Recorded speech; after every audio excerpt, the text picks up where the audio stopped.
Well, hey now, everybody. It's the Rob from Kiss 106 and 103 GBFRocks.com here with my tag team partner in podcasting.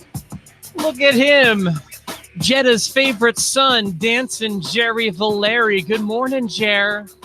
Good morning. I look like I was in Saudi Arabia. Take a look at this sunburn, pal. Oh yeah. Look at that, pal. Actually, I don't know why I'm so bad at sunblock. I got this part here on my chest, and then I missed this, and then it's burned on my arms and my side a little. We've got so much nip. It's like an Attitude Era Raw. I know. Pay-per-view or something. Tons and tons of nip. Get your pork tenderloins out, pals. Actually, I feel like the people in Jeddah probably don't get too much sunburn because they're all covered up like turban style. Right. They've got turbans. They've got the robes. They've got the strawberry jam hats. They got all that stuff. So, now, I mean, if the real feel out there is 101 degrees, like they say, I'm not positive they're dressing the most efficient way possible. Doesn't look cool. It doesn't. How thin is that material? I'm curious how thin the material is. And do they wear anything underneath it, or are they free baggy? You think it's like a kilt? You're not supposed to wear anything underneath it? That would be terrible, too. Could you imagine getting sand up in there? I haven't thought about it until right now. So I have. It sounds terrible to me. And then also, if you're not wearing a whole body suit or whatever that the people there wear, you're either wearing what is clearly bootlegged American fashion. The shirts, they're so clearly not Nike, Gucci, whatever's on their shirts. It's so clearly not what. No, they're so knocked off that like dudes selling purses in the back alleys in New York are like, that's a knockoff.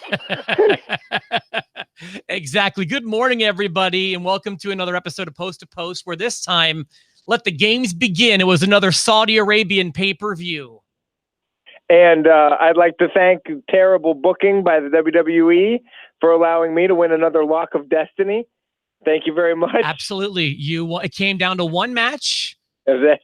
And we had one disagreement all night long, and that was Shane McMahon taking on Roman Reigns. Well, who'd have thunk it? I mean, they've given Shane McMahon wins over the Miz at Mania, Miz at Money in the Bank, and now Roman Reigns. He found a way to counter the spear. Brock Lesnar can't counter the spear, but Shane McMahon can. Shane McMahon can. Let me say one thing positive about this, and I meant to bring this up last week, but I had a busy week last week. Kind of slipped my mind.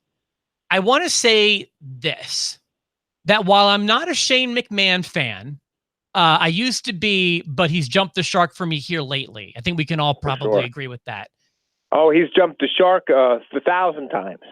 At least for these past few, I'll say months, he's been consistently a part of the show. It's not like they've been crowbarring him in to these pay-per-view matches because he's been visible.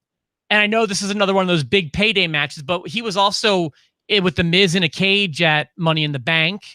I think they're trying to capture lightning in a bottle a second time and make him a second Mr. McMahon type character. Well, my thing is, I resent when mega heel. I resent when people get the Triple H Undertaker treatment. It makes me not like them very much. Right, and he got that for a bunch. I see what you're saying. It's almost to our detriment because he's too much a part of both shows. I agree, but I won't use that. He didn't feel crowbarred into any of his last like 3 matches, on his big matches at least. No, he has a place on the card because he's a huge part of the show. You're absolutely right. He's there not only is he there week after week, but he's there twice a week a lot of times. Yeah, I feel like if they're not, then shame on them. But I feel like they're setting us up for the big payday of Shane McMahon's going to get his ass kicked out the door at some point. I'm thinking by SummerSlam. That's why I've been picking him since Mania to win these matches, because I just think that's the SummerSlam payoff. Is evil Shane McMahon's gonna end up getting knocked around. Well, I was saying WrestleMania, but you've been saying since before Mania you think SummerSlam. I think it's going to be SummerSlam. Although I will say that I did pick The Miz to win at Mania because I think anyone with a brain did. But no, not me. Remember, I thought that Miz was going to win. Vince was going to be upset and kick Shane out the door. Yes. And I was mistaken. Yes. But I did win the lock, if I'm not mistaken, at Mania. You did. Well, no, what I'm saying is I think everybody picked The Miz for Mania, including me. Oh, I think you said it backwards then. Oh, yeah. No. I think anybody with a brain picked The Miz. Gotcha. And I liked your thinking there, but I think SummerSlam is when we see him get knocked around pretty good. What'd you think? There were some observations I made before we get into the card. I noticed some changes the WWE made, and I wondered if you made the same observations. Nothing is jumping out at me. I'm curious as to what you've got here. They hid what we see on the hard camera side. This time, instead of spending an entire 4 hours watching a bunch of super rich royalty not pay attention and sit on lavish couches, that was on the other side. Brittany was asking me about that, and I didn't know. I actually thought it may have been a different arena. They put him on the other side. They put him off the hard camera, and so what it looked like, if you watch highlights of this show now forever, it just looks like a regular Raw or a regular pay-per-view, just maybe a little browner. But they're all wearing T-shirts and jeans and stuff instead of being the royal family. So they hid them, is what they did. So they were still there in the same capacity, but they were on the other side. That's what I would assume, because you're not putting that show on without the royal family there. That's part of their deal. Is it possible that they didn't have the lavish seating for the royal family? No, it's probably not. I mean, it's possible, but I highly doubt it. I also noticed that they do say Saudi Arabia when they're doing the actual broadcast. I noticed that too. Yeah, when they're in Saudi Arabia, they are very, very much there. So do you want to start with letter grades? We can, yeah. We haven't talked about this at all. I don't even know your feelings on the show, but I imagine I can probably guess. Okay. Do you want me to go first, or do you want to go first? You can go first. I can go as low as a D+ or as high as a C-. Okay. I could go as high as an F and maybe as low as an F. Okay. All right. I think, and that's a joke. I could go in the D. I mean, I could go D-, but I'm not giving it any higher than that. And I read all the reviews online, and I'm shocked because people are giving credit to stuff that I thought it was just a bad show from beginning to end. I did not enjoy it at all. It looked great, and the fireworks were awesome, and maybe you want to give us some credit for that because the entrances were incredible, and it was very lavish.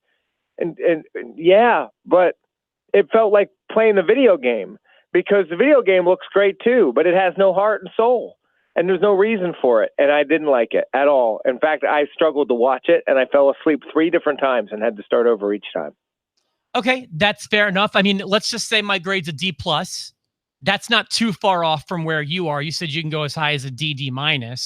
So I mean, yeah, and I think we're going to both talk about 2 things that really put bad taste in our mouths. I'm curious to see what you've got here too. Here's the thing for me is, and you guys, I know this is going to be the subject of jokes, and that's cool. I love that it wasn't on a Sunday. It happened on a Friday afternoon. I watched it Saturday night. That I just like that it's not a Sunday. It's not a school night. I like that. I like the venue as far as the building itself. I like the pyro. I like the grandiose entrance, just the huge sets and monitors and all this stuff. I like that. And I like that it feels a little different to me. And I also, the fact that there's no women on the card doesn't really bother me. And they let Renee Young do commentary. I guess there's no rule against that. Yeah, I guess maybe it's the outfits. I don't know. I'm not positive. Oh man, I guess maybe it's that they're wrestling. I'm not positive what the actual line is. for that. I guess like I could go through. Yeah, if you gave me a pay-per-view in Kentucky with no women on it, I wouldn't complain at all, because they just didn't book women on that show for whatever reason, and it just didn't make sense for that particular show, and I'm fine with it. Not having any women on the show in Saudi Arabia, it leaves a terrible, icky taste in my mouth, because it has everything to do with civil rights and the abomination that is the Saudi government, and the whole thing. I'm not an activist by any stretch. You're not going to catch me protesting, and you're not going to catch me even getting all worked up about politics ever. But I'm still a person, and it's gross. And the whole relationship that the WWE has there is so transparent and so greedy, and it kind of makes me sick. I know everybody does everything for money, but could we just not make it so gosh darn obvious? I can understand what you're saying. I don't like it. And I think I go into the pay-per-view with a bad taste in my mouth already. And I know that I do. So I also feel like this show, if it would have taken place in Kentucky or in the United States, probably would have been an F for me. But with all the grandeur that comes along with it, it makes it more enjoyable for me. I guess, and the fact that I'm still convinced that the royal family has something to do with the booking. I mean, I guarantee they have something to do with the booking of the actual matches that are taking place. And then I'm convinced that they had a hand in the ending of the Battle Royal, which I didn't even know that guy was on a roster. I didn't know who that was. We're talking about Mance Mansoor. I'm appalled. Shout out to Post listener John Mansoor. He got over in the Battle Royal. Nice job, pal. I thought that was Mustafa Ali. I did too. I was like, who? I was like, what is happening here? I also want to remove my foot from him. I made a big error when I said one thing when I was talking about how exciting it was going to be to see 50 guys in the ring at one time. Yeah. I was a little mistaken. That wasn't very exciting at all. It wasn't exciting, not even a little bit. They put them all in, and then they started chucking dudes out, and it was super boring. That's actually the spot I fell asleep twice. They have that guy win. Nobody cares. Listen, I get it. It popped the crowd. It was the only thing that popped that crowd the whole night. That's not true. But, that crowd was dead. Really? Deader than a woman trying to drive in Saudi Arabia. I don't know. I thought that they were pretty. I don't think they were dead. Plus, it's a stadium, so it's open. They might as well have been a journalist for the Washington Post. Man, I'm not. I mean, I don't want to. That crowd was dead. I don't want to crap all over your jokes. I just didn't think they were dead, personally. I did. I thought that they were a toast. I really did. But they popped for that. Oh, icky. The whole thing's icky. Well, I don't disagree with you there. Let's go through some of the card. Okay. Let's start at the beginning. I've got a run sheet open. If you just give me 1 second, I can access it. Okay. Where did it go? I thought I had it. Hold on. Well, it started with Seth Rollins and Baron Corbin. I remember that. Well, I thought I had it open, but now it's gone. Give me 1 second, please, guys. WWE Super Showdown. I've got one up if you want to use that. Yeah, let's go with you first, please. Okay, we got the Usos and the Revival. That was on the kickoff show, and to be honest, I didn't see it. I didn't see that either since I watched it the next day. I'm not going to open up the pre-show gimmick. Yep. Sorry. So I didn't see that. I hear it was an okay match, blah, blah, blah. The first thing we see when watching it is Seth Rollins and Baron Corbin and the subsequent Brock Lesnar appearance. Didn't really do much for me. And if I'm not mistaken, didn't Brock not cash in? He was distracted by Paul Heyman falling into the ring. Seth Rollins gives him a shot to the nuts, Shinsuke Nakamura style, and then beats the living hell out of Brock Lesnar with a chair and the briefcase. And then curb stomps him under the briefcase. This was actually not bad. And didn't cash in. No, Michael Cole was very clear. He was very, very quick to point out the bell hasn't rung. This isn't an official cash in. Well, That means Brock's still the beast in the bank, pal. He's the beast in the bank. Brock party continuing on, possibly tonight on Monday Night Raw. Are you not enjoying this even a little bit? I am. I didn't mind that at all. I thought that was a creative way to get them out of it. They needed to get because they needed to get. I thought they needed to get Seth out of Saudi Arabia with the belt, and they found a way to do it. He's been on TV every week since he's won that thing, twice last week. I'm curious to see if he's still going to be there, because I think that this just had everything to do with the money that Saudi Arabia threw at everybody. I really do. I think we won't see him now again until it's time to start talking SummerSlam. Well, you know what? We've been advertising Goldberg and Undertaker. They both appeared. Well, Undertaker appeared twice. Goldberg appeared once. This is part of the icky stuff. It's all Saudi. It's all Saudi. Okay, forget Saudi for a second. Brock's been very present. What's everybody's problem now? He has been present. I don't think anybody has a problem right this second, but we're about to. I won't have a problem until he actually wins. Brock with the briefcase, fine. But with the Universal Championship, we've seen that movie, and we don't like it. It's not a good movie. This has worked like a charm. Oh, shut up. You are such a troll. Because even if Brock was the champion today and he is appearing every week, you guys would still hate his guts. That's why it worked. They do have everybody hating on Brock. Hard. It's worked. It's worked successfully. Next was a surprisingly disappointing match for me, because these two can work pretty hard, but it's Finn Balor, the Demon, all about his entrance in this one, for no reason showing up as the Demon against Andrade for the Intercontinental Championship. No match on the Super Showdown was great, but this match was good. Sure. It wasn't the best match. If I had to pick a match of the night, that's not the one I'd pick. Yeah, I think I'm wondering if we have the same match in mind, but okay. Yeah, it wouldn't be this one for me either. Yep. Then we get Roman Reigns and Shane McMahon. Also safe to say, not my match of the night, not yours either. That was a bad match. This a bad match.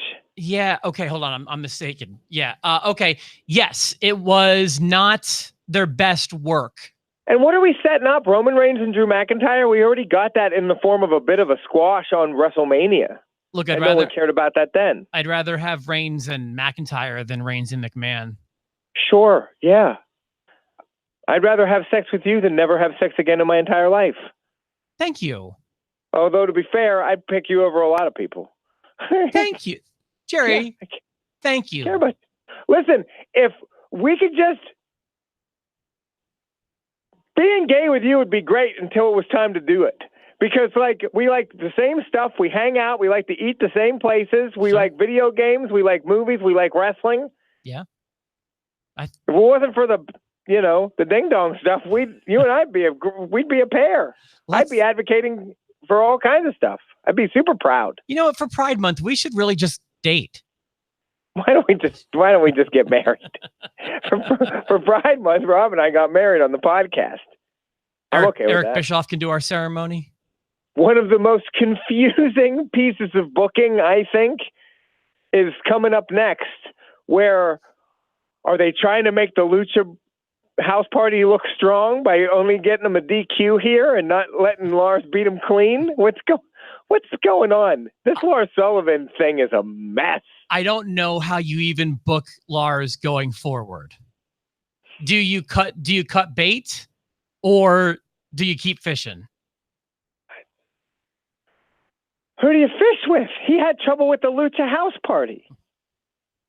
Well, he has trouble with Twitter. He has trouble with anxiety. I mean, he's in a bad space, it seems like. He has trouble with racism. He has trouble with a lot of things.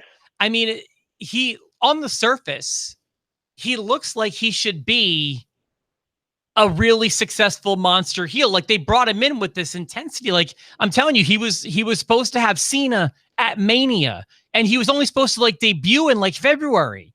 It was really astounding what they had in mind for this guy. And the pieces just have not fallen into place for the dude. And he cut a promo on Monday, which I thought was okay, other than the fact he's got a Ric Flair lisp. Did you see the promo on Monday? Was it Monday or Tuesday? Tuesday. No, Tuesday. It was Tuesday. I thought it was one of those nights. Yeah, it was Tuesday, all. It's all confusing for me. I'm caught up on everything except for Takeover. So what did you think of that promo? Because I thought he cut, and this is why I think he's dead in the water. Because I thought he cut a good promo, and he still had zero heat. Okay, so what I thought was he was doing fine, and it was actually going well, like giving him new layers with the word freak being a trigger for him. Mm-hmm. And then they should not have gotten to the nursery rhyme. Hickory dickory dock. That was a bad idea. That was a bad idea. That clearly wasn't his idea. But I agree. That's WWE writers for you. And he looks scary. Like if you ran into him dressed like that, like on the street, you'd probably walk to the other side of the street. Sure, especially if that creepy music was playing. Right. Yeah. I'm out of here. I mean, he looks kind of like what's that guy? Who kicked the baby? What's this? Gene Snitsky. Yeah, it kind of looks like Snitsky. So Pat Urban, Kiss Alive 2 album in 3rd grade. That's right. Yes, that guy who stole Pat Urban's Kiss album. Exactly. Yes, that's it. Gene Snitsky. It wasn't his fault. But that's another example of a big guy who looked the part, but just the pieces never fell into place. The American Heart Association says that if you take a 25-minute nap, that it's actually good for your heart. If you take a nap for 25 minutes, that you can each day, you will be more productive, you will be more energetic, and you will be a healthier person heart-wise. So this coming up is a good opportunity for you to take a 25-minute nap, because here comes Randy Orton, here comes Triple H. This is one of the most boring things on the show. This was really, in my opinion, it had its ups and its downs, but should have been so much better considering who was in the ring. And 10 minutes shorter. It was too long, and Triple H, I mean, he's always been criticized for giving loud commands. And now that he has no hair, it's even harder to hide. I mean, you can see him calling spots from down the block now. Him and John Cena, they might as well just mic him up. It's really, I mean, that's all Brittany and I noticed when we watched this was just we couldn't take our eyes off of their lips, just watching them give commands. Yeah, it wasn't good. I didn't get into it. But then, I thought like, oh, this is super boring. I can't wait for the next match. And then I saw the next match was Bobby Lashley and Braun Strowman, and I was like, oh no, wait, give me Randy Orton and Triple H back. Here comes Bobby Lashley. This sucks. Was this maybe your match of the night? Not even close, pal. I don't know what it could possibly be at this point, but okay. No, I know now. Okay. What was your match of the night? I don't even know. I don't even know. My match of the night, I think Kofi Kingston and Dolph Ziggler were a very good match. That's my match of the night. I'm trying to think. I think I may have preferred Andrade and then Ziggler comes to the back and demands another rematch. What I thought was interesting was Xavier Woods and the heel move. That's a very heel move to kick Ziggler in the face and have Kofi win that way. A little bit. I don't think it's forecasting anything, but yeah, you know what? They did have pretty good chemistry. It's not forecasting anything. That's one of my things is it's just a heel move, and it was poor execution of psychology. What in the world are we doing with our lives? Why am I spending 5 hours on a GD Friday watching this crap? Better than a Sunday. Oh, my God. At this point, I'm just looking at the clock, and I cannot wait until Godzilla till it's time to take Evan to go see Godzilla. Like that's what's happening for me on Friday. I'm just like, okay, just a couple more hours, and we'll get to see Godzilla, King of the Monsters. I know some people love Godzilla, and I know Steve loves Godzilla. I do not get Godzilla. I'm not a Godzilla guy. I've never been a Godzilla guy. I don't get it at all. I really don't. Like the Godzilla monsters, that doesn't do it for me. But Evan loves them and always has. And he's whole way in the car, he's talking about Mecha Godzilla and Fire Godzilla and King Ghidorah or whatever the heck, and Gojira and Mothra, and he's rattling them all off. And then we watched the movie, and everything he's talking about, I was like, did you watch spoilers? He's like, I watched the YouTube video on the movie. Because he was like, here comes King Ghidorah. I'm like, well, why did we spend $30 to go to this? I would have seen Avengers again. What are we doing? He was like, it was great. Because at one point he was like, oh, this is nuclear Godzilla. Wait till you see Volcano Godzilla.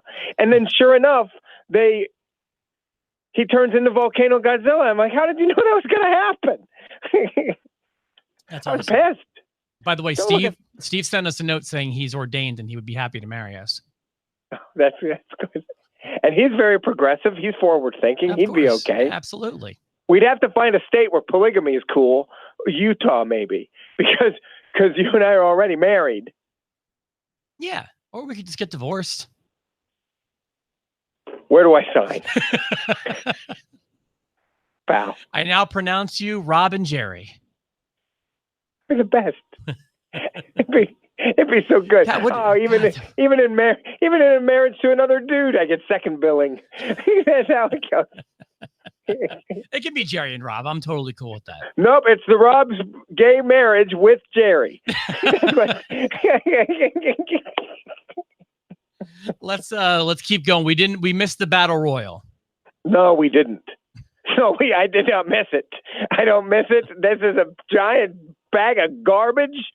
This is a hot bag of sex toys. It's the worst. This was bad. This was bad. This was bad already, and then they ended it with such a pander move. Oh. Okay, hold on. Thought. Just let me throw this out there. What if this turns into something? Yeah, like they're going to take the ball and run with it. Maybe Mansoor will show up on Raw tonight. Sure. It won't sustain. This isn't going to build into anything significant. They're going to... He's signed. Fools. To who? To what brand? To what? To NXT? WWE. You don't need to be signed.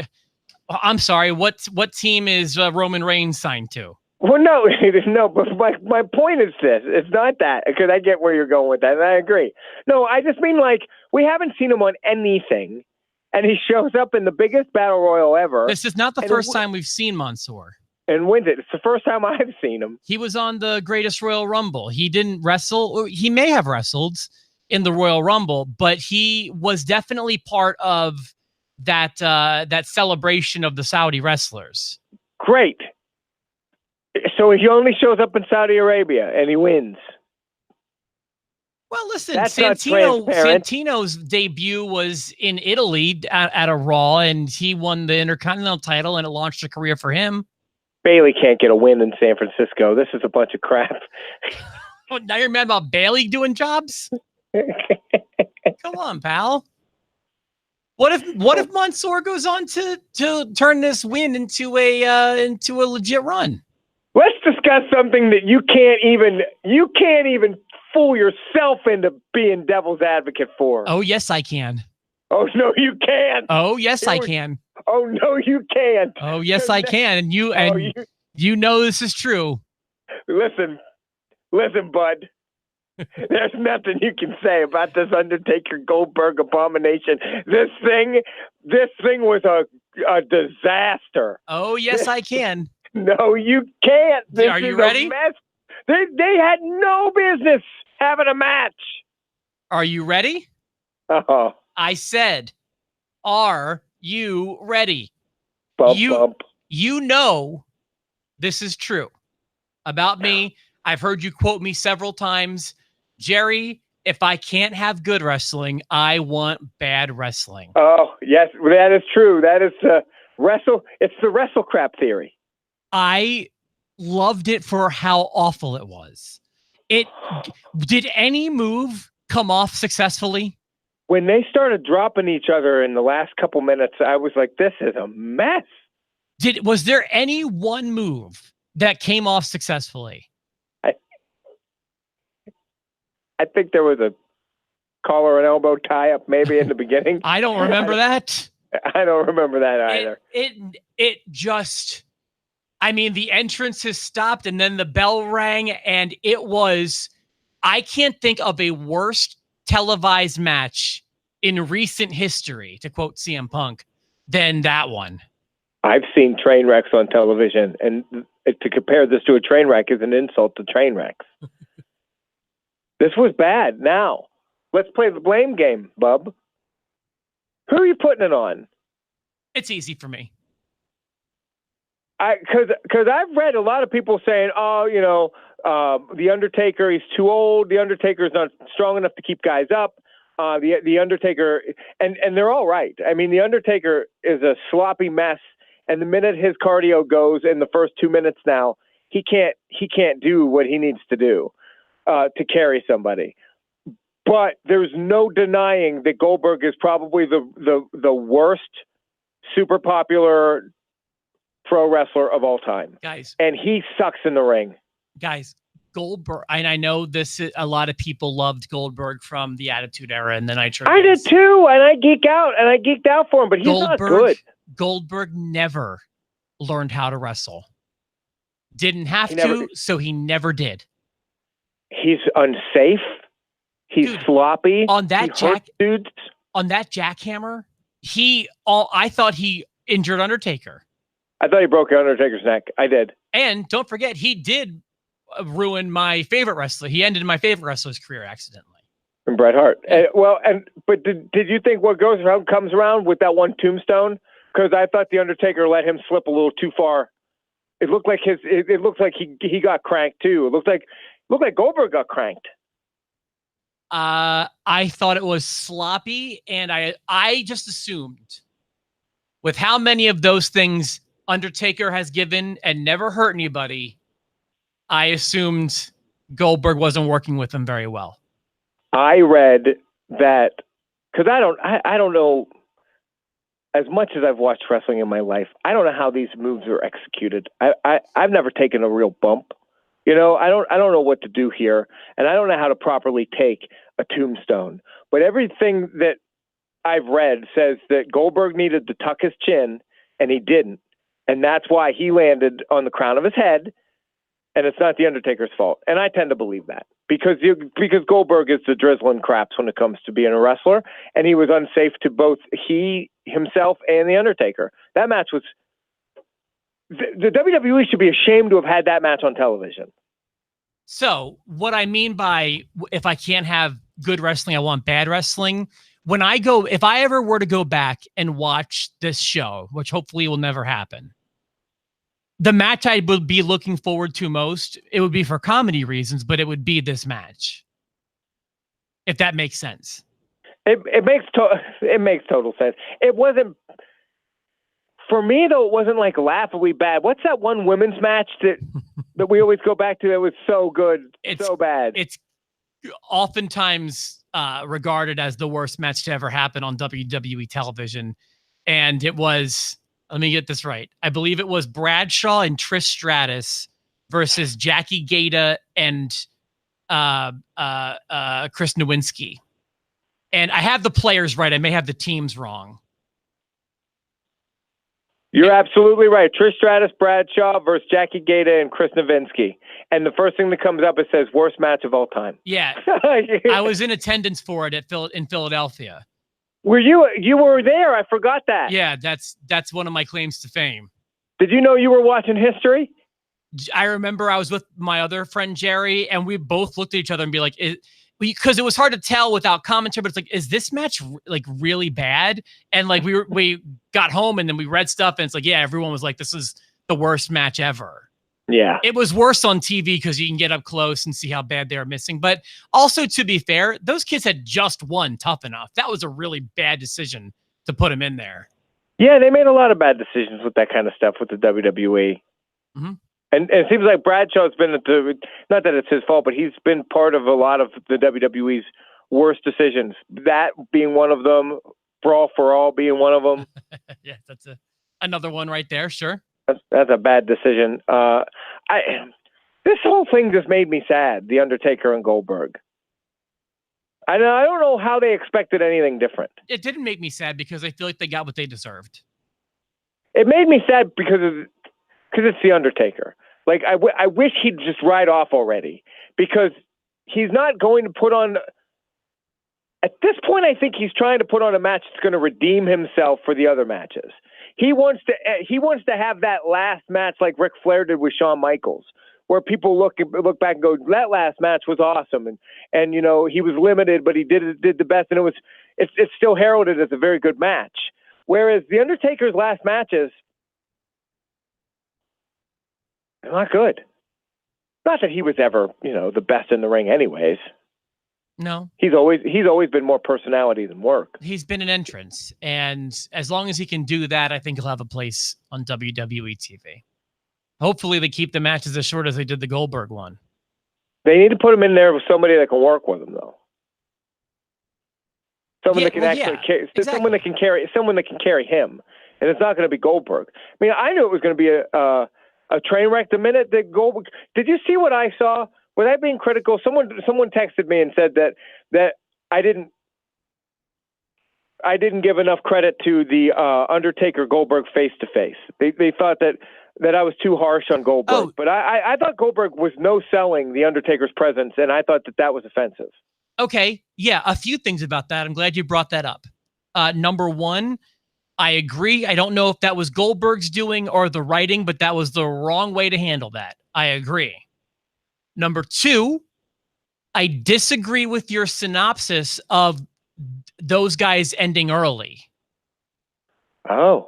In my opinion, that when I did not get any awkwardness from it or from the commentary, I think that they wanted to end with the card rundown for Super Showdown. And thirdly, like you said, I think that was a bad choice. I would have ended with Undertaker and Goldberg. Seemed anticlimactic to me. That's what I would have done, but I think that's what they wrote. I think it went off according to plan. And okay. By the way, Goldberg had a little bit of blood on his forehead again. Oh, yeah, absolutely. And I forgot to mention that. He clearly cut himself open by busting his head against the door. Guy's got to chill, man. Why are you doing it for real? And it's not even on camera. There's no benefit at all. Like, because he's so odd. He's odd. He's odd. All right, guys, juiced to the gills. Is there anything else we need to cover today? I don't think so. No. We can wrap it up. I didn't like it. I'm looking forward to being able to move past this until the next Saudi Arabia force down our throats. Well, let's now it's stomping grounds or nothing. I'd rather have Saudi Arabia than the UK Raws. Yeah, I mean, I will never argue with you that these Saudi Arabia ones look great. They've got the money, they've got the entrances, the fireworks. It's super awesome. You're gonna have a hard time. They just have a hard time selling me on it, and they seem more disingenuous about everything than ever. You know, talking out of both sides of their mouth, refusing to say Saudi Arabia on television, but then kissing butt when it's time to get that paycheck. Got to get that money, ho. I disagree with none of that, except for the ho part. Listen, we're out of here. We've got 2 more episodes this week. We'll join you tomorrow. It might be that late time slot again. Actually, tomorrow we'll figure out. But we've got a Raw and a SmackDown recap coming your way, so stay tuned. And we're also getting married at some point this week live on the podcast. Get ready. By Steve. Work on that Eric Bischoff impression, Steve.